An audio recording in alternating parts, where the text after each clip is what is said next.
A lot can go wrong when you're making macarons, especially if you're a beginner. In my opinion, the most technically difficult part of making macarons is the macaronage process, where you're combining the almond flour and powdered sugar into your meringue. I thought it might be helpful for me to post a real-time video of me doing the macaronage process without any cuts or any edits so that you can see exactly what I do. Always make sure that you're starting out with a meringue that has been whipped to stiff peaks. Add in half of your almond flour and powdered sugar.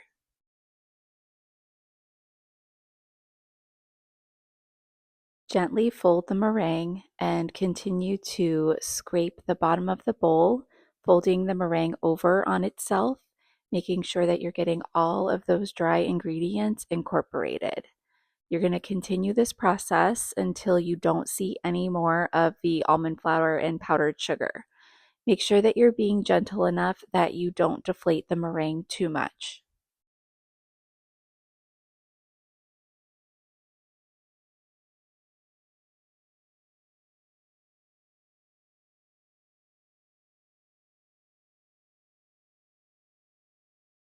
Add in the rest of your dry ingredients and repeat the same process. Keep folding in those dry ingredients, being careful not to deflate your batter too much. For this batch, I started out with 135 grams of egg whites, which was 4 large egg whites. The amount of time that this process will take will depend on how big your batch is. So it will take longer for a bigger batch and less time for a smaller batch.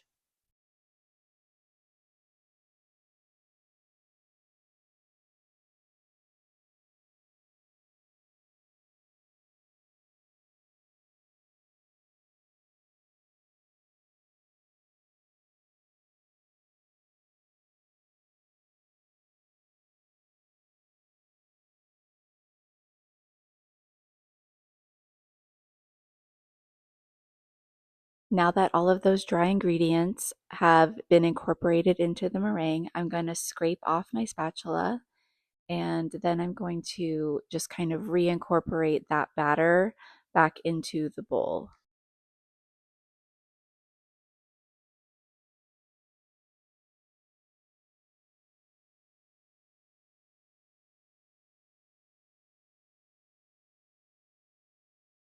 And here I'm just trying to clean up the sides of my bowl as much as possible. Now I'm going to start deflating the batter, and you'll see that I do this in a very methodical way. I follow a pattern, and I was teaching my 9-year-old how to make macarons the other day, and so I'm going to tell you what I told him about this process. If I were to say out loud the pattern that I follow, it's smush, smush, smush, swoop, scrape, scrape, scrape, swoop. So that's the pattern that I follow, and that just works for me. Some people like to just run the spatula through the batter once to deflate it, and then they fold it. But for a larger batch, I like to make 3 passes over the batter to make sure that I'm deflating it as evenly as possible. At first, it may seem like nothing is really happening or changing, but as you do this for a few minutes, you should see the batter start to thin out. I've had many people comment that instead of their batter getting thinner, it's staying really thick no matter how much they try to deflate it. I think the most likely thing that's happening is that it's the almond flour that they're using. If your almond flour is oily, then that oil is going to cause your batter to seize up, and you're not going to be able to get the consistency that you need.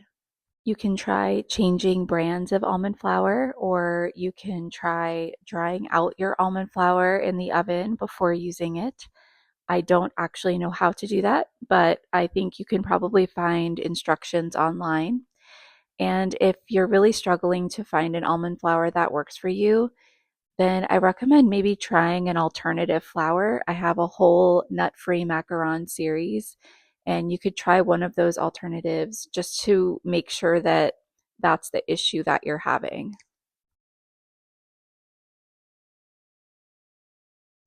I'm going to go ahead and check my batter to see how it's flowing. And as you can see, it's not really flowing off the spatula in a ribbon yet. It's breaking and it's still pretty thick. So I'm going to keep going.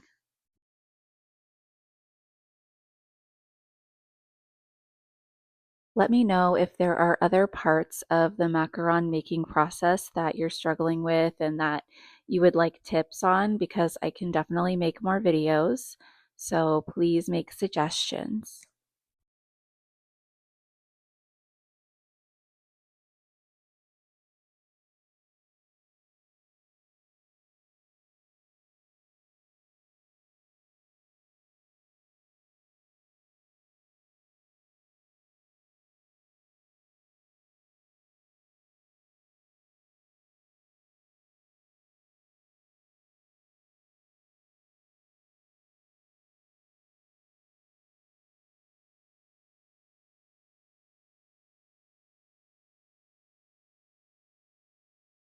Okay, let's check the batter again. It's flowing a little more nicely, but it's not quite flowing as fast as I would like. And as you can see, that ribbon broke pretty quickly. So I'm gonna keep going. If you are making a smaller batch, which I definitely recommend you do if you're just starting out so that you don't waste ingredients, just know that this process is going to go so much faster. So you will need to be checking your batter frequently to make sure that you don't overmix it. The closer I get to the end of this process, the more often I will check the flow of my batter, because it's very easy to overdo it. We're getting a lot closer, but we're still not there yet. If you really aren't sure whether you have mixed your batter enough, I recommend erring on the side of undermixing it rather than overmixing it. The worst that's going to happen, really, if you undermix it slightly, is your shells are just going to look a little more bumpy. There might be like a bump in the center that kind of looks like a nipple. But overall, like you're still going to have like good integrity of your macaron shells and they're going to taste great. If you overmix it, it's going to cause more issues. They're more likely to stick to your mat and not peel off, and then that can make them completely unusable. So go ahead and undermix if you aren't sure.